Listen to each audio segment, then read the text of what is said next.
북한에서 김정은 장군의 노래가 처음으로 등장해 눈길을 끌고 있습니다. 김정일의 3년상이 끝난 이 시점에 이 곡을 발표한 속내는 과연 무엇일까요? 할아버지 김일성부터 이어져온 북한 찬양가 3대 세습의 전말을 전격적으로 분석해 보도록 하겠습니다. 특히 저희 쾌도남마에서 김일성 장군의 노래를 작곡해 북한의 음악 영웅으로 칭송받는 작곡가 김원균 씨의 모스크바 유학 시절 사진을 어렵게 단독으로 입수했습니다. 안찬일 세계북한연구소 센터 소장과 한서희 탈북 배우 모시고 이 이야기 나눠보도록 하겠습니다. 안녕하십니까? 안녕하세요. 안녕하십니까? 자, 김정은 집권 3년 만에 김정은 장군의 노래가 나왔다고요? 좀 빨리 나온 거 아닙니까? 그렇죠. 뭐 예. 무척 빨리 나왔는데 물론 뭐 악보까지 완성된 노래로 나온 건 아닙니다만은 예. 외국에 있는 어떤 그 친북 인사를 통해서 가사가 공개됐다는 사실, 이것은 역시 제가 볼 땐 예. 북한판 괴벨스라고 할 수 있는 김기남 노동당 선전 비서가 일단 북한에서 먼저 내놓으면은 인민들이나 이게 반응이 좀 시큰둥할 수 있기 때문에 어허. 약간의 쓰리 쿠션 형식을 빌려서 우회적으로 예. 해외에서 가사를 띄우고 그걸 수정해서 북한에서 아마 올해 안에 완성하려고 저렇게 시도한 것 같습니다. 아하. 그러니까 지금 평양에 있는 그 신문에서 먼저 보도를 하지만 그 전에 이미 독일에서 이 노래가 나와서 소개가 된 거예요? 아, 노래 곡까지 나온 게 아니고 가사만 나왔는데 네. 그 가사를 이제 노동신문에 딱 공개함으로써 자, 이제 김정은 장군의 노래를 모두가 원하고 있다. 네. 이런 분위기 조성 차원에서 노동신문에 이 김정은 장군의 노래를 대소특필했다는 것입니다. 네. 자, 김정은 장군의 노래 앞에 아버지 김정일 장군의 노래, 그리고 할아버지 김일성 장군의 노래도 있죠. 네, 그렇죠. 그거 언제 나온 거예요? 김일성 장군의 노래는 1947년도쯤에 나왔어요. 1947년. 네, 네. 진짜 오래됐네요. 네, 그리고 김정일 노래는 70, 80년도에 나오지 않았어요. 7, 80년도. 네, 네. 그러면은 항상, 김일성이가 죽기도 전에 김정은 장군의 노래가 이미 나왔다. 김정일 장군의 노래가 이미 나왔었죠. 그래서 네. 제가 초등학교 시절에도 저희가 뭐 큰 행사를 하면 무조건 이 두 노래를 꼭 부르곤 했었어요. 아, 이미 초등학교 행사를 할 때는 네, 이 김정일 장군의 노래가 두 가지였어요. 네. 김정일의 노래가. 그런데 이제 후에 이제 지금 여기에 뭐 김정일 장군의 노래를 이제 신은호 작가, 뭐 설명순 작곡가분이 이렇게 쓰신 거는 이거는 90년대, 80, 90년대에 나왔던 것 같아요. 아, 7, 네. 80대 나온 건 또 다른 게 있다. 네, 또 그 전에 지금 나오는 거, 지금 누구 노래입니까, 저거? 이거는 이거는 김정일 장군의 노래. 어허. 네. 그래서 북한의 예술인들이 큰 행사를 할 때는 공훈 합창단인데요. 조선인민군 공훈 합창단에서 예. 무조건 이 노래를 띄우고 예. 모든 공연을 시작하게 되어 있습니다. 자, 김일성 장군의 노래 이번에 네. 한번 들어볼까요?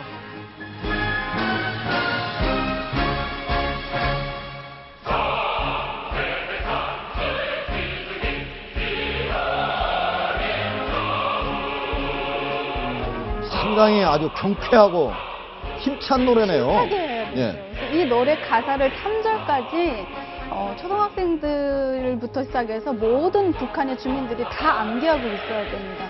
그 정도로 이제 북한에서는 가장 혁명적인 노래고 혁명성가라고 볼 수 있습니다. 네. 자, 저 노래 부를 줄 아세요?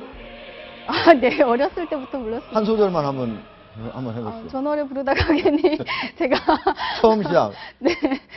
장백산 아까 어떻게 네. 하는데? 장백산 줄기줄기 피어린 자욱 이렇게 시작합니다. 그 다음에 김정일 장군의 노래는 어때요? 김정일 장군의 노래는 백두산 줄기 내려 금수강산 삼천리. 근데 이 노래에 정말 장중하고 폭넓게 부르라고 돼 있어요. 예. 그만큼 노래를 정말 힘있게 정말 이렇게 정중하게 부르고. 제가 그냥 처음 들어도 상당히 이렇게 많이 네. 거기에 끌리는 듯한 그런 느낌이 있는데 네. 이게 북한 인민은 모두 다 아는 거죠. 그렇죠. 뭐 거의 타가서 유치원 애들부터 안다 이렇게 봐야 됩니다. 1년이면 몇 번 정도 부르게 됩니까? 이게 무슨 총회를 하거나 뭐 예. 각 정치 조직별로 노동당, 여맹, 직맹, 농근맹, 뭐 학생까지도 총회를 할 때는 반드시 시작할 때 김일성 장군의 노래와 예. 김정일 장군의 노래를 부르고 시작하고 예. 또 끝날 때 위대한 수령님의 만수무강을 축원합니다 하고 김정일 동지 노래를 부르고 이게 행사를 끝나게 돼 있으니까 예. 1년에는 뭐 수십, 수백 번을 부르도록 수십, 수백 번을 부른다. 그런데 이제 장성택이 들어와서 예. 문화수 관현악단 공연회나 이럴 때 보니까 이 김일성, 김정일 장군의 노래를 살짝 뒤로 미루고 애국가를 좀 불렀습니다. 예. 그러다가 이게 또 몇 년 고르다 장성택 초용 이후에는 다시 애국가를 또 살짝 밀어내고 이 김일성 장군의 노래에 돌아갔는데 이것을 또 북한에서는 아마 김일성의 권위를 훼손하는 그런 걸로 이제 장성택 초용의 제목도 집어넣었던 그런 이제 사례가 있습니다. 예. 지금 그래서 이렇게 많이 부르기 때문에 탈북자들이 한국에 왔을 때 예. 진짜 탈북자인가 아닌가 이거 확인하기 위해서 이 바로 김일성 장군의 노래 한번 불러보라 이래요. 맞아요? 그렇죠. 다 이제 신문관들이 김일성 장군 노래를 불러봐라. 그것도 1절만 불러가지고는 안 되고 2절, 3절도 부를 줄 알아야 된다. 해서 테스트의 첫째 공목이 이건데 아, 2절, 3절까지 그러니까 이 중국에 있는 제중동포가 탈북자 행세하는 정도로 하기 위해서는 1절 정도는 알 수도 있으니까 그렇죠, 그렇죠. 2, 3절까지 다 불러봐라 이렇게 한다 예, 이거죠? 그렇죠. 그래서 다 부를 줄 알아야 되고 그 외에 무슨 뭐 김일성의 고향이 뭐냐, 김일성의 할아버지 이름이 뭐냐 이거 다 테스트하면은 북한 사람이면 어려서부터 그 교육을 받았기 때문에 알고 네. 연변에 있는 뭐 조선적인 경우는 그런 것까지 할아버지 뭐 할머니까지 이름은 알기가 어렵거든요. 네. 우리가 이 김정은 노래 평양신문에 나온 그 노래 가사 한번 보여드리고 싶지만 이게 또 보여주면 또 안 된다고 또 한다고 하니까 한번 가사를 좀 보여줄 수가 있다면 한번 좀 보여주시길 바랍니다. 보시죠. 주체조선 높은 기상 하늘 땅을 뒤덮고 통일의 위협 찬란히 빛낸 민족의 영수. 말도 안 되는 소리네요. 예, 완전히 엉터리고 저것은 네. 이제 제가 볼 땐 이준식 씨인가 뭐 유럽에 독일에 있는 분이 했다는데 예. 아마 노길남 씨가 뭐 북한에 가서 김일성상 탔다니까 자기가 예. 아마 김일성상 한번 타보려고 예. 저렇게 좀 과잉 충성하지 아하, 않았나. 이 사람도 한번 김일성상 한번 타보려고. 그렇죠. 저것이 만약에 북한에서 진짜 김정은 장군이 노래로 나오면은 네. 이 사람은 김일성상을 탈 가능성이 높거든요. 네. 김일성상은 뭐 문화, 예술, 이 체육, 스포츠의 최고의 상이기 때문에 예. 그거 노리고 한번 하지 않았는가? 아니면 김기남에 의해서 아까 말씀드린 대로 우회적으로 김정은을 띄우기 위해서 가사를 만들어내지 않았나? 여러 가지 아마 정치적 의도가 있을 지금 저렇게 유치원 때부터 지금 가르치는 거죠, 결국. 그렇죠. 북한에는 이런 노래도 있습니다. 세상에 태어나서 배운 첫 노래. 예. 이런 노래 있죠. 아. 그 보면 그게 세상에서 태어나 배운 첫 노래가 바로 김일성 장군의 노래였다. 이런 노래가 있습니다. 지금 이준식 씨가 보니까 범민련 유럽지역 본부 의장이네요. 그렇죠. 범민련이 이 친북단체 아닙니까? 완전히 친북단체고 그래서 이제 뭐 제2의 송두율이다 이렇게 불리는 사람인데 예. 아까 말씀드린 대로 LA에 노길남 씨가 있다면 예. 유럽에 이런 이준식 씨가 있고 이렇게 어. 친북 인사들을 북한에서 다 심어놨고 가르치고 있습니다. 한서희 씨. 네. 이 김일성, 김정일 장군의 노래 네. 북한의 애국가보다도 더 중시된다면서 맞습니까? 그렇죠. 그러니까 우리가 일반적으로 대한민국에서는 행사를 한다면 애국가를 먼저 부르잖아요. 근데 네. 북한은 애국가보다 김일성, 김정일 장군의 노래를 제일 먼저 불러요. 어허. 그래서 김일성의 노래를 먼저 부르고 행사가 끝난 다음에 김정일 장군의 노래 해서 예. 그 노래를 마무리로 행사를 마무리하기도 하죠. 예. 네. 자, 안철 소장님. 예.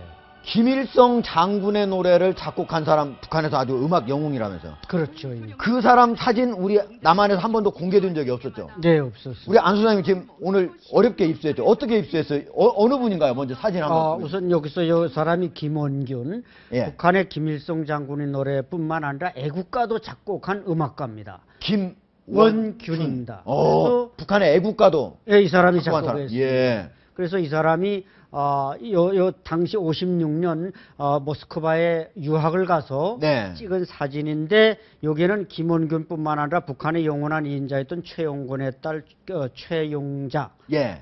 김정은이 원래 어머니 고용희도 고용자였죠. 아. 그다음에 이제 종추라고 종추 선생이라고 유명한 음악가인데 북한에서 예. 이분과의 라이벌 관계에 있던 분입니다. 네. 그러다 이제 이분은 먼저 죽고 이분은 이제 카자흐스탄에서 2년 전 2013년에 돌아가셨습니다. 상당히 오래 예, 사셨네요. 우리 한국에도 많이 왔고. 그래서 사실 이 김원균이라는 사람은 북한에서 그야말로 최고의 음악가여서 지금 평양에 있는 그 음악대학을 김원균 음악대학으로 이름을 지어줄 정도로 네. 상당히 북한 이 사람도 김일성상 김원균 음악대학이 따로 있다. 따로 네. 있습니다. 그러니까 진짜 북한에서 최고의 어떤 음악가 이렇게 얘기를 할 수가 있겠네요. 예, 예. 노력 영웅이기도 하고 예. 인민 예술가이기도 하거든요. 그래서 노력영 예, 인민예술가. 김일성이나 김정일 노래라든가 아마 예. 김정은 노래에 참여한 작사 작곡가들은 무조건 노력 영웅 칭호를 받고요. 예. 인민 예술가 칭호도 받게 됩니다. 예. 네. 인민예술가 칭호 받으면 어떤 대우 받아요? 우리가 이제 기차를 타고 갈 때 일반 칸이 아닌 상급 침대를 탈 수 있는 그런 것도 되고, 또 이제 공급이라든가 북한은 아직 평양은 공급 체제가 아파트 아직 큰거 주고. 있으니까 아파트도 큰 데 가고, 또 공급, 쌀 공급이라든가 뭐 된장 간장이라든가 생활 필수품을 남들보다 좀 더 등급을 높여서 예. 많이 받을 수 있는, 그러니까 혜택이 많이 북한 땅에서 살 때 혜택이 많은 혜택이 차려지는 거죠. 네. 자, 김정은의 아버지 김정일의 탄생일이 2월 16일이죠. 네, 네. 이름을 광명성절이라고 이름을 지어놨어요. 네. 그렇죠. 지금 상당히 남아서 오늘 2월 20일이니까 보름 이상 남았습니다. 그죠? 네, 네, 네. 예. 그런데 벌써부터 지금 준비가 한창이라고요. 그렇죠. 북한에서는 뭐 4월 태양절 또는 2월 16일 광명성절에는 준비를 많이 하는데 예. 뭐 인민들이야 뭐 그저 크게 준비할 게 없지만 네. 당국에서는 뭐 김정일화 꽃을 피우죠. 온실에서. 저게 바로 김정일 화인가요? 네, 김정일화입니다. 예. 꽃을 피워야 되고 저것을 이제 또 장식하고 뭐 전시회를 하고 인민들을 동원해서 저걸 관람. 저게 원래 2월 정도에 꽃이 피는 겁니까? 아까 온실 안에서만 온실 피우고 안에서, 밖에서는 네. 절대로 안 피고. 예. 그래서 이제 인민들은 또 저런 꽃은 평양에만 있으니까 예. 산에 가서 이제 온 진달래 나무를 꽂고다가 집에서 병에 물을 담아서 피워서 예. 김정은 일 초상화 앞에 놓고 예. 이렇게 뭔가 여러 가지 우상화 행사들이 진행됩니다. 네. 지금 김일성 화도 있고 김정일 화도 있는 거죠? 그렇죠. 예, 예. 김일성 화는 어떤 난초 비슷한 예, 그렇죠. 김정일화는 이제 좀 난초 비슷한 거고. 김일성 화가? 예, 김일성화, 김정일화도 지금 무슨 베고니아과라는데. 베고니아도. 예, 과인데 아마 외국의 사람들이 일본의 이제 식물학자가 만들어서 줬다고 하는데 아마 어떤 예. 꽃을 이렇게 뭔가 배합해서 만들어낸 것이 아닌가. 근데 북한에는 꽃이 흔하지 않다 보니까 네. 북한 주민들은 무슨 저 꽃이 무슨 아주 뭐 영적인 꽃으로 착각을 하고 있는데 예. 뭐 외국의 꽃밭, 우리 한국의 꽃밭에서는 뭐 그렇게 희한한 꽃도 아니죠, 사실. 어쨌든 그러나 전 세계에서 어쨌든 김일성화, 김정일화 이렇게 이름을 붙인 거는 우리나라에도 없어요. 그렇죠. 그래서 이제 북한 사람들이 깜빡 속는 게 외국의 학자들이 이게 김일성과 김정일을 만들어 선물했다 그러면 아하. 그게 무슨 김일성을 우러러 흠모하는 걸로 착각을 하고 예. 그걸 이제 북한 당국은 또 교묘하게 이용을 하는 것입니다. 예. 자, 김정일 좌우명을 급훈으로 내세웠다가 네. 결국은 지금 현재 재판을 받고 있는 전교조 교사들이 있는데 네. 김정일 좌우명이 뭐길래 급훈으로 내세운 겁니까? 김정일 좌우명은 예, 제가 보니까 예, 김정일은 오늘을 위한 오늘에 살지 말고 내일을 위한 오늘에 살자. 이게 권한의 행군, 내일을 위한 오늘을 네. 살자. 권한의 행군식에 나왔던 말인데 아, 그러니까 지금 아주 어렵고 힘든 어렵지만, 시기인데 네. 내일을 좀 기대하며 오늘을 살자 이런 그렇죠. 취지 얘기네요. 우리가 오늘은 이렇게 굶고 허리띠를 조이더라도 내일이 예. 있기 때문에 내일을 위해서 우리가 힘들게 살고 있는 거다라는 희망을 갖고 주는 살자. 말이죠. 뭐 그렇게 나쁜 말은 아니네요. 네. 그런데 뭐 실제로 이제 북한에서는 네. 우리가 그만큼 앞으로 뭐 갈 길이 창창하다라고 하지만 예. 아직까지 권한행군신이 이제 94년부터 시작됐는데 예. 이제 10년 이상이 지났음에도 불구하고 발전이 하나도 없고 아직도 굶어 죽는 사람들이 있지 않습니까? 예. 그러니까 그게 그 결국은 말이 지금도 빈말 계속 김정일의 좌우명이 그렇죠. 통하고 있는 거네요. 아직도 힘드니까. 빈말뿐이 아니죠. 빈말뿐으로 지금 되는 거죠. 예. 김일성의 좌우명은 어떻습니까? 김일성은 인민위천, 백성을 생각하는 하늘같이 여긴다. 백성은 하늘같이 뭐 여긴다, 섬긴다라는 저거는 뜻이죠. 중국말인데요. 이민 웨이텐이라고 해가지고 네. 국민 일반 백성을 하늘로 여긴다 하는 중국의 왕도 정치 사상의 아주 네. 근본 이념 중에 하나예요. 네, 그래서 김일성 그래도 한자를 좀 많이 쓰고 중국과 좀 이런 친선 분위기 많이 있다 보니까 예. 이런 한자 뜻풀이라는 말을 많이 썼던 것 같아요. 예. 자, 김정은은 혹시 좌우명 있습니까? 아직 뭐 김정은은 단번 도약이니 뭐 여러 가지 구호를 내놓고 있지만은 뭐 실제로 뭐 북한 주민들이 이렇게 반짝 귀가 동할 만한 그런 건 내놓지 못하고 있습니다. 예. 자, 어떻게 보면은 번지르르한 그런 주체 사상에 심취해서 아직도 북한을 추종하고 있는 사람들이 많은데 이런 좌우명 그리고 장군의 노래 거의 내용들을 보면은 말만 번지르라고 현재 북한의 현실을 절대로 그리고 하나도 바꾸지 못하고 있습니다. 자, 오늘 말씀 감사합니다. 여기까지 듣도록 하겠습니다.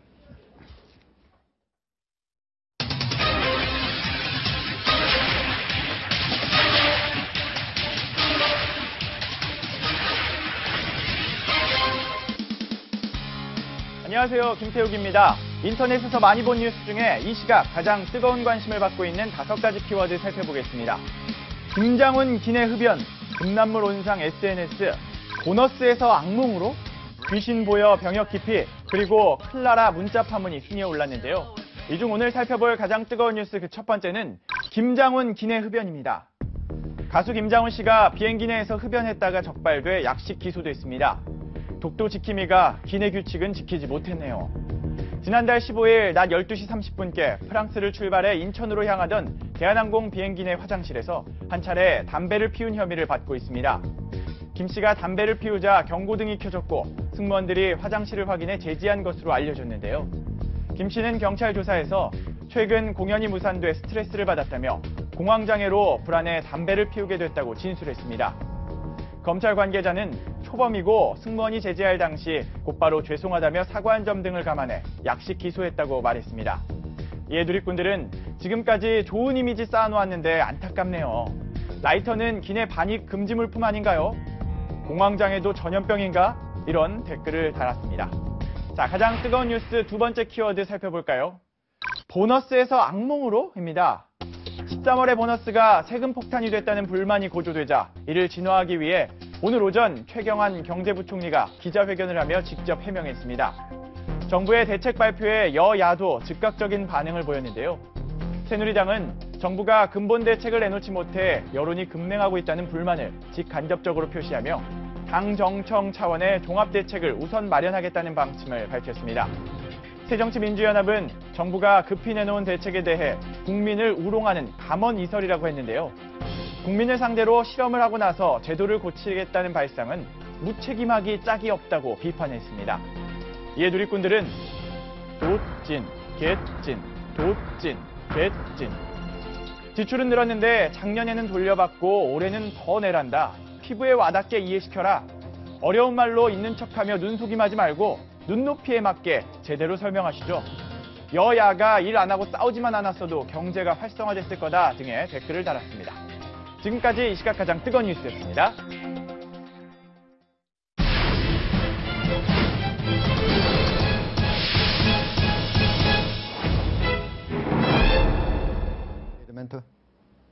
법과 정의의 최후의 보루, 바로 판사를 두고 하는 말이죠. 그런데 최근까지도 일선에서 재판을 해왔던 현직 판사가 사채업자에게 거액의 검은 돈을 받아 챙긴 죄로 법의 심판을 기다리고 있습니다. 어제 이 충격적인 사건의 뒷얘기 저희 쾌도남마에서 단독으로 전해드렸는데요. 오늘도 현직 판사와 사채업자의 수상한 밀월관계, 그리고 사채업자와 전 내연녀와의 숨겨진 악연까지 자세히 준비되어 있습니다. 또 오늘 검찰에 출석한 윤기진 씨, 구속된 황선 씨의 남편이죠. 박근혜 대통령을 향해 통일 계획이 진심인지 의심들었다며 목소리를 높였는데요. 백기종 전 수서경찰서 강력팀장, 김광삼 변호사, 김경진 변호사, 고은희 변호사 모시고 얘기 나눠보도록 하겠습니다. 안녕하십니까? 안녕하십니까? 안녕하세요. 안녕하세요. 자, 사채왕에게서 수억 원을 받은 혐의로 긴급재판 최민호 판사. 어저께 좀 심리적 충격이 상당히 컸나 봐요. 오늘 네. 그 영장 실질 심사를 받지 않겠다고, 나오지 않겠다고 했죠? 지금 본인이 실질 심사를 집행을 하는 경우도 있었고, 네. 또 피고인이나 피의자를 상대로 해서 판사의 본분으로서 예. 심리도 하고 호통도 치고 이렇게 재단했던 분인데, 이 사람이 지금 실질 심사에 피의자로 나가서 예. 그 실질 심사를 받는다고 하는 건 죽는 것보다 더 싫었을 것입니다. 네. 하지만 자기가 직접 실질 심사를 해봤는데 그 피고인, 그렇습니다. 피의자 입장이 돼 보면 네. 진짜 어렵겠죠. 그렇기 때문에 현직 판사, 검사 걸친 판사가 실질심사에 피의자로 나가서 받는다는 건 정말 이거는 인격 살인, 그러니까 본인으로 스스로 해서 어떤 인생의 종집을 찍는 듯한 그런 참담한 심정이었을 겁니다. 예. 그래서 실질심사를 응하지 않은 걸로. 자, 김광현 변호사. 오늘 네. 영장이 결국 청구돼가지고 실질심사 받는 날인데 네네. 최민호 판사의 전체 수리 혐의 액수 얼마나 됩니까? 실제로 이제 전체적으로 아마 영장 범죄 사는 2억 6천, 네. 2억 6,800만 원인데 되는 것 같고요. 실제로 받은 돈은 5억 6,400만 원이에요. 네, 남아 3억 원은 받았다가 돌려줬으니까 그 이자 400만 원만 넣었다는데 네. 김경임 변호사님 이렇게 이런 식으로 혐의 사유 3억 받은 거 돌려주기만 하면 그냥 이자만 안 준 걸로 이렇게 해도 됩니까? 그거는 검찰 법 적용이 맞는 것 같습니다. 맞아요? 예, 왜냐하면 이 3억 원은 그러니까 예. 전세 자금이 필요해서 돈을 빌렸다는 것 같고요. 예. 그래서 받아가지고 3개월 정도 쓰고 나서 두 번에 걸쳐서 나누어서 3억 원은 반환을 했다고 하니까 예. 그건 차용금인데. 이번 사건 터지기 전에 반환한 거 맞습니까? 예, 그러니까 가지고 있다가 그 통장으로 그 돈을 빌리고 나서 3개월 후인가 이게 반환을 했다 그래요. 몇 달 후에 반환을 했기 때문에 예. 그 부분에 대해서는 그러니까 이제 이자 금액 상당만 뇌물로 보고 예. 그 원금 자체는 그래서 뇌물로 볼 수 2억 없다. 6,800만 원이다. 예, 그거 대법원 판례도 있죠. 예, 그래서 빌려준 돈에 대해서 이자를 내지 않고 다시 돌려줬다고 한다면 예. 이자 상당을 뇌물로 받는 그런 판례가 있고요. 예. 그 최민호 판사가 나가지 않는 것은 뭐 우리 백규정 팀장님 미리 말씀을 하셨지만 이제 그런 이유도 있고요. 네. 사실 판사 입장에서 어떤 피고인을 보는 입장, 또 피의자를 보는 입장하고 본인이 피의자하고 피고인 되는 입장은 천지 차이입니다. 네. 그래서 본인이 판사한다 할 때, 본인이 검사할 때는 사실은 굉장히 권력을 가진 사람이지 않습니까? 예. 근데 오히려 피의자나 범죄 수사를 받게 되면 예. 사실 굉장히 오히려 보면 내용을 더 알기 때문에 더 위축될 수 있는 거죠. 예. 그래서 본인 생각에는 제가 볼 때는 아마 이걸 영장 실질심사 갔을 때 어떤 언론에 조명받아서 얼굴이 나오는 것도 문제이지만 예. 결과적으로 본인이 변명의 여지가 없다고 생각하는 거죠. 그래서 영장이 발부될 가능성이 크다고 생각하기 때문에 네. 거기 영장 실질심사에 나가서 변명하지 않고 이 금액에 대해서는 인정을 하겠다 그런 취지로 그러니까 보입니다. 김광삼 변호사 방금 얘기했던 대로 네. 아마 검찰 마지막 조사에서 최민호 판사가 본인 아마 이 수수한 부분에 대해서 다 인정을 했다는 것 같아요. 예. 인정했고 그냥 본인 구속될 수밖에 없다라고 생각을 네. 하는 것 같고. 그러니까 만약 영장 실질심사에 들어가지 않으면 자기 방어권을 포기하는 거잖아요. 스스로 자발적으로 포기하는 그런데 거고요. 그냥 예. 포기하고 최민호 판사 입장에서는 그냥 벌 받을 거 달게 받겠다 아마 예. 그런 입장인 것 같습니다. 알겠습니다. 자, 한번 검찰에서 밝힌 이 최민호 판사의 금품수수 돈거래 흐름도를 한번 보도록 하죠. 지금 보면은 이 최 씨, 사채왕 이분하고 바로 최민호 판사 서로 먼 친척 관계가 된다고 그래요. 예, 같은 집안. 여기도 최멋호 이렇게 되는 거죠. 예, 최진호 씨라고 그럽니다. 이름 밝혀도 됩니까? 뭐 어차피 기소가 돼 있으니까요. 변호사가 밝혔기 때문에 네, 저는 네. 밝혀도 되는 걸로 이렇게 하겠습니다. 아, 최진호 씨. 네. 최진호 씨가 바로 자 작은 아버지를 통해서 작은 아버지 뻘 된다고 그래요. 작은 아버지 뻘 되는 사람을 통해서 3억 원 받았다가 다시 돌려줬고, 예, 이거는 이제 아파트 사는데 돈이 모자라서 전세보증금. 그런 거죠. 예, 예. 전세보증금. 네. 그리고 2억 6,400만 원 직접 받았고, 네. 그래서 총 금액은 이거의 이자 400만 원, 네. 2억 6,400만 원 네. 해가지고 5억 6천만 원. 예. 자, 이렇게 받은 거예요. 자, 그런데 고은희 변호사님, 네. 현직 판사가 긴급 체포된 거 처음입니까? 예, 그렇습니다. 일단은 이 사건 통해서 생각나는 게 이제 2006년 법조 게이트를 다들 생각을 하실 텐데요. 그때 이 사건의 경우에는 이제 현직 판사가 또 다른 곳도 아니고 법원에서 긴급 체포가 됐고 그거는 예. 처음입니다. 그리고 아, 금액 법원에서 부분도 그러니까 어디 예. 나와가지고 체포된 거는 있었는데 네. 법원 사무실에서 긴급 체포 한 거는 굉장히- 처음이라 이거죠. 예, 굉장히 그래서 충격적이고요. 예. 그다음에 아까 뭐 3억을 돌려줬느냐 아니냐의 문제도 있겠지만은 예. 5억 6천만 원이라고 치든 2억 6천만 원이라고 치든 예. 가액으로는 1억 이상이다 보면은 이제 특정 특가법이 적용이 되지 않습니까? 예. 그렇기 때문에 굉장히 중한 범죄입니다. 이제 1억 이상을 초과하면은 무기 내지는 유기징역 10년 이상까지도 처해질 수 무기 있는 또는 10년 이상 징역. 예, 그렇습니다. 네. 근데 그건 제가 최소한 그러면 10년 이상 징역에 처해질 수 있는 거네요. 예, 그럴 수 그건 있습니다. 제가 조금 예, 설명을 좀 보충 예, 설명 좀 아니, 해주세요. 조금 정정을 해드려야 아, 되겠는데 네. 이게 그러니까 판사가 어쨌든 본인의 직무 아니지 않습니까? 알선 수재죠, 그러니까. 예, 그래서 예. 이게 뇌물이 아니고 그러니까 특가법상 알선수재 아닙니까? 액수가 많으니까 예, 5천만 원 넘으니까. 액수는 예. 맞는 것 같고 예. 아마 체포된 장소는 검찰청사 아닌가 싶습니다. 검찰청사 조사받다가 조사받다가 이제 보면- 조사받다가 예, 그러니까 보면- 예. 바로 법원에 가서 바로 한 건 아니고 왜냐면 그 전에 조사도 한번 받았으니까 예, 예. 조사하다가 이제 혐의도 인정하고 하니까 네, 거기서 네. 긴급 체포를 했다 이거죠. 그러니까 과거에 이제 그 서울고등법원에 2006년도에 김홍수 씨 법조 비리 사태 터졌을 때 예. 서울고등법원에 이제 조건행 부장판사가 그때 구속이 됐던 사례는 있었거든요. 근데 예. 그때는 아마 사전 구속영장을 했었어요. 사전 구속영장. 체포는 예, 하지 긴급 않고 체포는 안 하고. 예. 그러니까 조관행 부장판사. 예, 그렇죠. 예. 그러니까 그때도 이제 법원의 부장판사 한 분, 그다음에 이제 평검사 한 분, 그다음에 경찰서장 한 분, 뭐 이렇게 해서 세 명이 그냥 동시에 구속이 됐었던 사례가 있었거든요. 네. 아마 그때 이제 조 부장판사께서는 아마 검찰이 영장 청구한 범죄 사실 한 1억 한 3, 4천 정도 뇌물을 받았다 그런 내용인 것 같고요. 예. 이제 요건이 그때는 얼마 나왔습니까? 1억 3, 4천 받은 거는 형량이. 글쎄 지금 한 기억 잘 안 납니까? 예, 기억이 정확히 안 나는데 한 자, 어쨌든 구은희 변호사님 얘기처럼 긴급 체포는 처음이잖아요. 긴급 체포를- 대법원에서도 이번에 충격을 많이 받았어요. 네. 대법원은 어떻게 해명하고 있습니까? 일단 처음에 이게 문제된 게 작년 4월 아니었습니까? 예. 4월에 했는데 검찰에서 수사를 하다가 좀 머뭇거렸어요.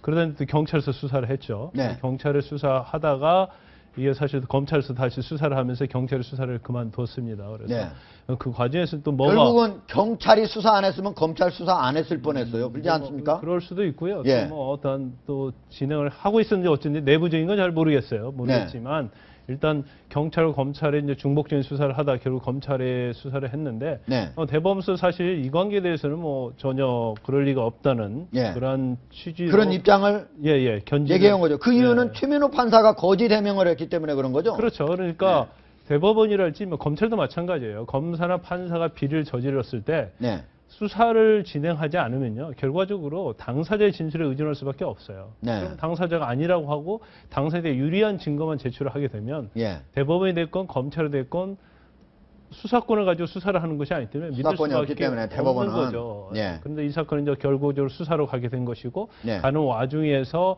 어떤 증거들이 굉장히 많이 확보됐고 또 최 판사도 인정을 했고 그렇기 네. 때문에 뭐 이건 영장이 청구됐고 뭐 개인적으로 볼 때는 아마 영장은 발부될 거라고 봅니다. 예. 자, 그런데 대법원에서는 이번에 지금 액수도 2억 6,800 너무 많고 그러니까 사표를 어제 냈음에도 불구하고 수리하지 않고 좀 지켜보겠다. 어떤 입장인가요? 그러면 나중에 혐의가 확정되면은 파면하겠다 이런 취지인가요? 그렇죠. 이제 규정 따라 하겠다는 건데요. 그 전에 관행은 뭐였냐면 공무원이 됐건 뭐 검찰이 됐건 법원이 됐든 간에 예. 어떤 비리 사실이 드러나기 전에 본인이 사표를 내면 수리를 했습니다. 네. 근데 지금은 수사가 진행 중인 사건에는 사표 수리를 못하게 돼 있거든요. 예. 그전에 뭐 아하. 청와대도 관련되었고 수사가 진행 중인 때는 그렇죠. 사표 수리를 못하게 예, 돼 있다. 예, 그게 예, 어디 예. 나와 있습니까? 공직자윤리법에 있을 예, 겁니다. 예, 예, 공직자윤리법에. 이게 그러니까 경우에 따라서는 그러니까 사표가 수리가 되면 법률상 퇴직금이라든지 연금이라든지 이런 부분이 정상적으로 지급될 수밖에 없거든요.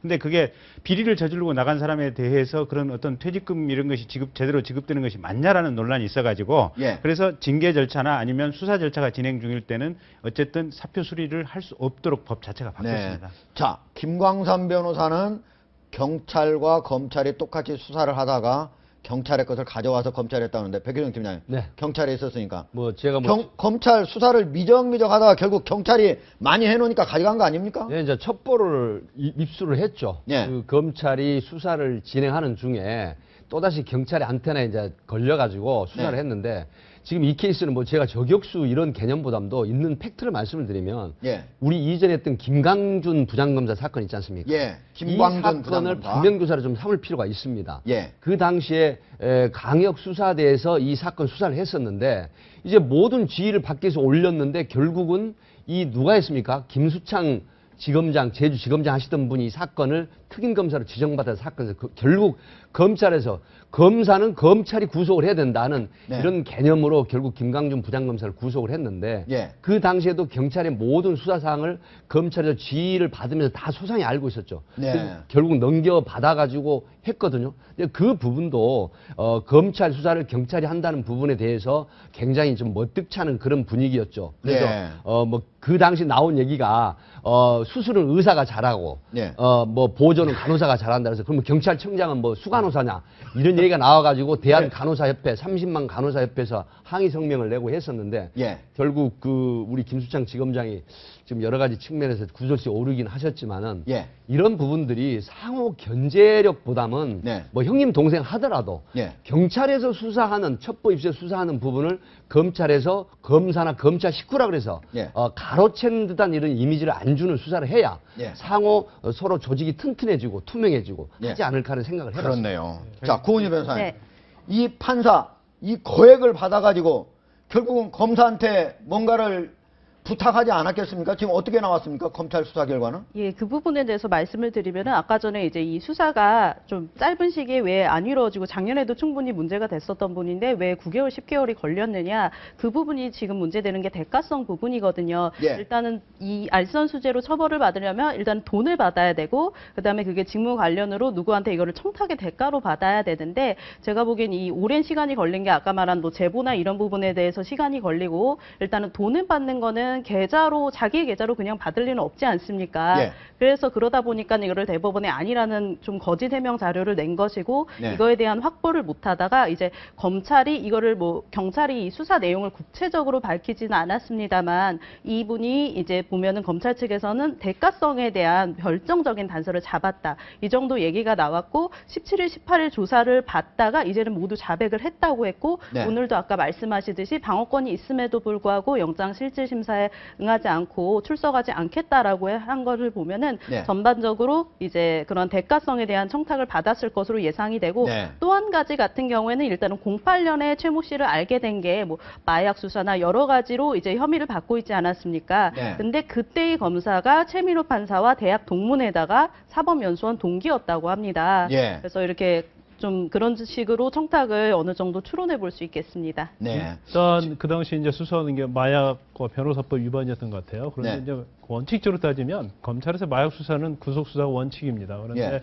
불구속 기소가 됐죠. 네. 그게 뭐 청탁을 받아서 불구속 기소가 되었는지 됐는지. 아니면 그 당시에 마약에 대해서 문제가 굉장히 있어서 불구속 기소가 됐는지 모르겠어요. 그런데 지금 그 당시 담당했던 검사가 이번에는 전혀 혐의가 없는 걸로 예. 결정을 했죠. 현재까지는 혐의가 없는 걸로 하는데 이 사건을 처음 제보한 사채왕의 내연녀의 얘기는 우리 지금 저기 자막에도 쭉 나갔지만은 서로 다릅니다. 이 판사와 검사가 이메일로 서로 얘기를 나눴다 하는 얘기도 있고요.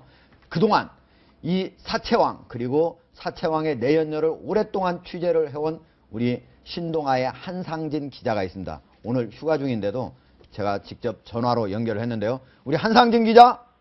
예, 안녕하십니까. 예, 안녕하십니까. 자, 네네, 안녕하십니까. 이 내연녀의 사채왕의 내연녀의 얘기는 가장 핵심 골자가 어떤 내용입니까? 일단은 지금 최민호 판사와 관련된 그 수뢰 의혹의 대부분이 예, 이 사채왕이라고 불리는 그 최모 씨의 그 내연녀였던 한모 씨의 진술에서 다 나온 것이고요. 예, 이거를 이제 그동안 검찰이 계속 이제 확인 작업을 했었던 것으로 보이고, 예, 그래서 그런데 이제 지금 돈이 건넸다는 뭐 장소나 시간 이런 것들이 예, 그 한모 씨가 굉장히 구체적으로 진술을 검찰에서 해왔기 때문에, 네, 그리고 이제 저하고도 인터뷰에서도 굉장히 구체적으로 그걸 진술했기 때문에 그냥 신빙성이 높다고 봤고, 네, 아까 이제 그 변호사님께서 말씀하셨던 것처럼 예, 이 사채왕 최모 씨가 그 최민호 판사를 처음 알게 됐던 사건이 예, 그냥 그 개인적인 친분이 아니고요. 2008년에 이제 본인이 사기 도박 그리고 마약 관련된 사건으로 검찰 수사를 받게 돼서 구속을 당할 처지가 됐을 때, 네, 그 문제를 해결하기 위해서 이제 동문서주하는 과정에서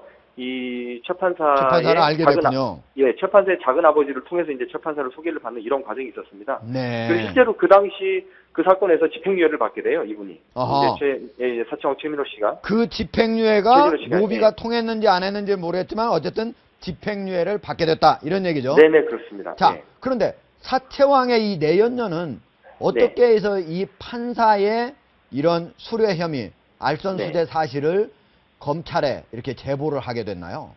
일단 이 한모 씨와 이 사채왕 최모 씨의 관계를 먼저 좀 말씀을 좀 드리는 게 좋겠는데요. 네, 이 두 사람은 1998년경에 만나게 돼서 2011년경까지 동거 생활하는 사실상의 부부 관계. 아하, 13년 가까이 동거를 했군요. 네네. 그 기간 중에 상당 기간, 그러니까 그 기간 중에 거의 한 10년 정도를 그 사채왕 최 씨의 자금 관리인으로 한 씨가 역할을 합니다. 네. 그렇기 때문에 이제 최 씨가 관련된 모든 자금 흐름을 이 한모 씨가 다 알게 됐던 거였고요. 예. 근데 이제 2010년, 11년을 지나가면서 두 사람의 이제 관계가 별로 이제 좋지 않은 관계로 이제 흘러가게 돼요. 뭐 네. 뭐 그 사이에는 뭐 금전적인 문제도 있었고 그냥 남녀간의 뭐 불화 이런 것도 있는데요. 예. 2011년 중반을 넘어가면서 이제 그 사채왕 최 씨가 이 동거인이었던 이 한모 씨를 여러 차례에 걸쳐 이제 폭행을 하는 사건이 발생을 합니다. 예. 그래서 이제 이 분이 이제 그 폭행을 당한 이후에 이제 경찰에 고소도 하고 이런 과정에서 두 사람의 관계 완전히 깨졌고요. 네. 그 과정에서 이제 한 씨가 그동안 알고 있었던 이 사채왕 최 씨와 관련된 모든 비리 의혹을 대구지방검찰청에 마침 이제 그 최 씨와 관련된 사건이 수사 중인 과정이 있었기 때문에 네. 그 당시 이제 대구지방검찰청에 이제 이제 본인이 알고 있는 내용을 진술을 하면서 사실 이 사건이 시작이 되는 겁니다. 예. 그런데 네. 이 내연녀 그동안 수사는 시작했지만 수사가 지지부진했고 현재까지도 그 수사가 아직 1심 어떤 판결까지도 나지 않으면서 네네, 맞습니다. 이 판사가 혹시 자기 자신한테 네. 불리하게 뭔가를 하지 않을까, 조치를 하지 않을까, 네. 이런 것 때문에 이 내연녀가 결국은 판사의 알선수세 사실까지도 털어놓게 됐다, 이런 얘기가 있던데 네. 맞습니까? 예, 일단 맞고요. 그 한모 씨 같은 경우에는 10여 년 동안 최 씨와 이제 동거 생활을 같이 해왔기 때문에 네. 최 씨가 자신과 관련된 이 사법적인 문제들을 어떻게 풀어가는지를 다 옆에서 지켜봐왔죠. 그래서 이제 필요하면 검사든 수사관이든 매수해서 사건을 해결을 하고 뭐 법원에도 영향력을 행사하고 이런 것들을 다 봐왔기 때문에 예. 이 최 씨가 굉장히 이제 강력한 힘을 갖고 있다는 걸 알았고요. 예. 이 힘을 가지고 본인과 관련된 사건에서도 영향력을 행사해서 자기를 올가맬 것이다라는 이제 두려움이 좀 있었고요. 예. 실제로 그 내연녀였던 한모 씨가 이제 사채왕 최 씨를 상대로 고소를 한 뒤에 예. 맞고소를 해서 네. 오히려 한 씨가 최 씨에게 뭐 금전적으로 피해를 보고 폭행을 했다라는 식의 역고소가 들어와서 네. 이 한모 씨가 이제 굉장히 좀 정신적으로 이제 피해를 많이 이제 고통을 많이 당합니다. 예. 그런 과정이 있었기 때문에 이제 한 씨는 이런 이제 폭로를 결심할 수밖에 없었고요. 예. 그리고 또 하나는 한 씨가 그동안 이제 최 씨와 관련돼서 모든 사건이 진행되는 과정에서 예. 예를 들면 최 씨가 이 최민호 판사에게 돈을 건네는 현장에 다 동행을 합니다. 아하. 예, 동행을 합니다. 그래서 이제 이분은 결국은 사실은 직접 그런 금품 수수 과정을 직접 봤겠네요. 본 정도가 아니고요. 네. 이 최민호 판사에게 건네주는 수표나 현금들을 준비하는 역할을 이 한모 씨가 맡거든요. 네. 그러니까 이제 사채왕 최 씨의 그 지시를 받아서 돈 현금을 준비해서 예. 두 분이 같이 최 판사를 만나서 돈을 건네고 그 현장을 다 지켜보고 이런 과정이 있기 때문에 네. 한 씨가 결국은 살아있는 증거물이네요. 네, 그렇습니다. 예. 한 기자 오늘 휴가 중인데 아주 전화 연결 고맙습니다. 아닙니다. 감사합니다. 네. 네. 자, 지금 얘기 들어보면은, 자, 결국은 이 돈 받아가지고, 이 내연녀 얘기는 검사한테도 지금 이 청탁을 넣었다 이런 얘기 아니겠습니까? 네. 지금 검찰에서는 아직 그거는 확인을 못했다 이렇게 얘기를 하지만은, 결국 이 취판사, 검사를 무려 10여 년 가까이 했죠. 그리고 판사도 2년 가까이 했죠. 이 사람의 검찰 수사 과연 공정했다. 그리고 판결 과연 공정했다 이렇게 얘기할 수 있습니까?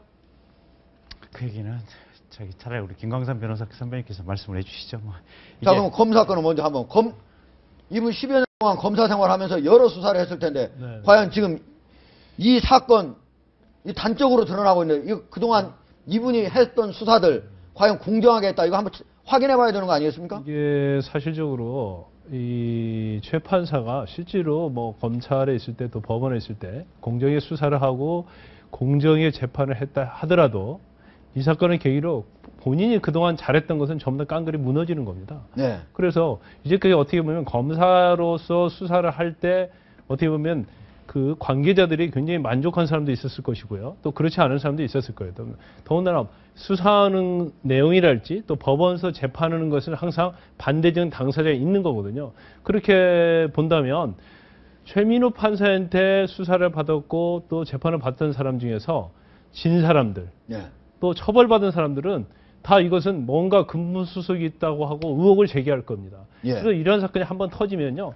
사실 검찰이 됐건 법원이 됐건 굉장히 수사하기도 어려워지고 재판하기도 굉장히 어려워져요. 왜냐하면 사법부에 대한 불혹, 의혹, 의심이 너무 많아서 네. 굉장히 뭐 수사 진행도 없고 재판 진행도 지금 어렵습니다. 사법 불신을 엄청나게 제가- 지금 올려놓은 거예요. 예. 제가 참 말씀을 못 드렸던 이유가 이 최민호 검사하고 제가 2년간 같이 근무를 했었습니다. 아, 그렇습니까? 예. 어디에서? 제가 광주지검 형사 3부장 할 때 네. 이제 제 소속 부검사로 근무를 했었습니다. 근데 예.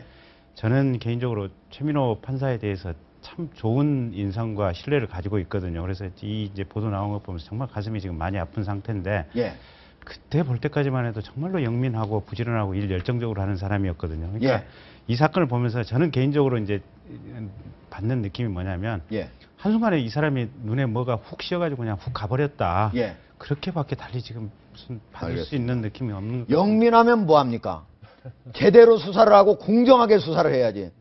아무리 영민하면 뭐합니까? 재판을 공정하게. 구은희 변호사 어떻게 생각합니까? 예, 아까 전에 아까 말한 그 내연녀를 이제 심층 취재를 한 과정에서 내연녀가 한 말이 기억이 나는데요. 네. 이제 이 사람과 이제 그 말한 이 사채왕과 형님 동생으로 계속 지냈는데 어느 사람으로 기억을 하냐면 아까 말한 대로 뭐 차분한 사람이다, 나쁜 사람 같지 않다. 그런데 이제 어느 날 절도범을 조사를 하면서 아 정말 영장을 기각시키고 싶었다. 왜냐면은 같은 고향 사람이라서 너무 가슴이 아프다. 이처럼 이렇게 영민하고 부지런한 거는 맞습니다만 사람이 어디 한 군데 약간 마음이 약한 부분이 있는데 그거를 아무래도 사채왕이 좀 깊이 공략하지 않았을까 그 생각이 듭니다. 우리 최민호 판사. 어떻게 보면은 2천여 명의 검사 그리고 판사들이 현재 수사와 재판을 맡고 있는데요. 다들 이제 공정한 수사, 공정한 재판을 위해서 노력을 하고 계실 겁니다. 그런데 이런 미꾸라지 같은 판사 한 사람이 우리 국민들의 사법 불신을 더욱 깊게 하고 있다는 사실, 오늘 이 사건을 통해서 다시 한번 느끼게 됩니다. 자, 다음 사건으로 한번 보시죠. 자, 검찰이 황선 씨 남편 네. 윤기진 씨죠. 네. 윤기진 씨 오늘 경찰에 와서 조사를 받았죠? 네, 예. 보안수사에. 그런데 황선 씨가 출석을 해서 물론 그 한총련이라든가 관련 그 동검파라 그래서 친북, 종북 소위 말하는 그 이런 부류들이 원래 경찰 조사 받을 때 심리적인 전략이 있습니다. 바로 분리하면 묵비권을 행사해라. 네. 근데 이 한기진 씨가 바로 황선 씨 부인에게도 역시 이런 전략을 하도록 이렇게 요구를 강요를 했었거든요. 근데 그 권유를 했군요. 네, 근데 본인도 역시 오늘 거의 묵비권으로 자기 그 권리를 행사를 했는데 근데 자기는 들어가기 전에 뭐 기자회견까지 해서 엄청나게 많은 그렇죠. 얘기 하지 않았습니까? 그래서 그런 전략대로 움직이는 건데 이제 이런 부분들이 결국은 범죄 사실을 은폐하기 위한 노력이거든요. 예. 그러니까 본인이 충분히 항변하고 소명할 수 있으면 예. 진술을 해야 되거든요. 예. 하지만 소명을 하면 할수록 거짓말이 들통이 나기 때문에 묵비권 전략을 나갑니다. 알겠습니다. 오늘 한번 윤기진 씨가 기자들한테 한 얘기를 한번 직접 들어보도록 하겠습니다. 박근혜 대통령과 같은 마음으로 통일을 위해 애쓰던 제 아내는 감옥에 갇혀 있습니다. 그리고 저는 아내의 배우라고 지목당해 오늘 경찰 조사를 받게 됩니다. 박근혜 대통령님, 통일 인사 황선을 두 딸아이가 있는 저희 가정으로 돌려보내 주십시오. 박근혜 대통령님의 통일에 대한 마음을 진심이라고, 진정이라고 믿고 싶습니다. 김원삼 변호사님. 예. 자, 윤기진 민권연대 공동의장. 네네. 네. 그 박근혜 대통령의 통일에 대한 생각하고 황선 씨의 통일에 대한 생각이 같은 마음이다. 어떻게 동의하세요? 통일을 추구하는 마음은 같을 수 있겠지만 방법에서 엄청난 차이가 있겠죠. 네. 좀 저 기자회견을 보면서 그런 생각을 들어요. 지난번 아시안 게임 때 북한 선수를 갈 때 예. 박근혜를 처단하겠다, 우리한테 맡겨주십시오 그런 얘기를 했는데 예. 또 이번 기자회견에서는 박근혜 대통령님 하면서 굉장히 존칭을 쓰더라고요. 굉장히 그때하고 지금은 뭐가 달라졌는지 어떤 인식이 달라졌는지 그게 대한 좀 의문이 들고요. 바로 지난해 9월까지만 하더라도 박근혜 대통령자도 안 되고 박근혜는 저희가 알아서 하겠습니다. 이렇게 해놨네요. 그렇죠. 이번에는 박근혜님. 그 2008년에 국가보안법 위반으로 윤기진 씨가 징역 3년 받았습니다. 어허. 그때 본인이 한 얘기가 뭐였냐면 예. 김일성 만세를 부를 수 있는 예. 그러한 국가만이 자유민주국가다. 예. 이런 일을 했어요. 그래서 김일성 만세를 부를 수 있는 국가만이라기보다는 김일성 만세도 불러야. 외칠 수 있는 국가여야 그렇죠, 그렇죠. 진정한 자유민주주의 국가다. 이런 그런 얘기죠. 걸로 처벌받지 않는 국가가 자유민주국가 그런 취지인데 예. 사실 오늘 조사한 것은 이제 종북 콘서트 이렇게 기획을 저 말 했느냐. 자체는 틀린 건 아니지 않습니까? 어떤 내용이든지 자유롭게 얘기는 할 수 있어야 되는 거 아닙니까? 그러면 김일성 만세는 우리 국가보안법 그렇다고 뭐 위반하고 그게- 있는 고문 찬양이 될 수 있는 거죠. 예. 아, 그 자체만 가지고. 그렇죠. 그래서 예. 이게 뭐 다른 국가하고 우리 현재 국가 또 실체 네. 그런 것들 전반적으로 고려해야 하는 건데 네. 그걸 고려하지 않고 뭐 미국에서 김일성 만세 부르면 처벌 받습니까? 받지 않죠. 네. 예를 들어서 우리는 처벌된다. 예. 그런데 네. 아마 오늘은 지금 현재 이제 피의자 신분은 아니고요. 일단 참고인으로 조사를 1시간 동안 했는데 묵비권을 행사하니까 예. 더 조사할 게 없는 겁니다, 이게. 예. 그 제일 조사를 할 수가 없네요. 그렇죠. 수사기관에서 제일 좋은 방법이네요. 참고인인데 더 이상 묵비권을 행사하니까 피의자 신분으로 옮길 수가 없잖아요. 아니 그래도 이제 다른 증거가 있으면 네. 피의자 신분을 할 수 있는데 이게 만약에 종북 콘서트와 관계된 기획이었다고 한다면 예. 사실 국가보안법 위반으로 처벌하기는 쉽지는 않을 거예요. 그런데 네. 그거 근데 말고도 이 종북 콘서트를 황선이나 신은미 씨가 실제로 하긴 했지만 그거에 주도적인 기획자는 윤기진 씨라고 지금 알려져 있는 거 아닙니까? 아 그렇죠. 그런데 이제 기획은 했는데 이제 종북 콘서트 가서 직접 발언을 했는지 예. 또 그게 국가보안법상 고무 찬양 이적 동기가 되는지 이제 그런 부분을 따져봐야 하는데 과연 기획만 한 것으로서 이게 국가보안법이 되는지 그런 좀 문제가 있는 거예요. 그래서 처음부터 피의자로 부르지 않고 참고인을 불러서 일단 조사를 해보려고 하는데 묵비권을 행사했기 때문에 예. 앞으로 수사하는 데 있어서 수사가 좀 난관에 봉착했다. 그리고- 이렇게 볼 수가 있겠네요. 황선- 알겠습니다. 자, 저는 1분 뒤에 다시 돌아오도록 하겠습니다. 쾌도한마 오늘은 여기까지입니다. 시청해 주셔서 고맙습니다. 자, 마지막 못다한 이야기는 우리 김경진 변호사께 기회를 드리겠습니다. 그러니까 이제 미국이나 선진국의 경우에도 수사기관에서 뇌물 범죄라든지 또 범죄자들하고 결탁하는 사건들이 있거든요. 예. 그래서 이 내부 감찰 내사과라고 하는 인터널 어페어스가 분명히 있는데 네. 이 내사과는 검찰청이나 경찰서 내부에 두지 않고 별도로 밖에서 떼어서 밖에서 이 수사를 전담하도록 합니다. 그래야 독립적으로 할 수 있습니다. 예, 그렇습니다. 예. 근데 검찰도 지금 대검찰청 감찰과가 대검찰청 건물 안에 있거든요. 예. 경찰도 경찰청 감찰부서가 같이 있습니다. 어허. 절대 같이 두지 말고 밖으로 떼어서 예. 이 감찰부서에 있는 사람이 누군지도 모르게 외부에 있는 이 직원들에게 이렇게 안 알려지도록 예. 이렇게 밀행하에 감찰을 하도록 해야 됩니다. 아, 좋은 얘기였어요.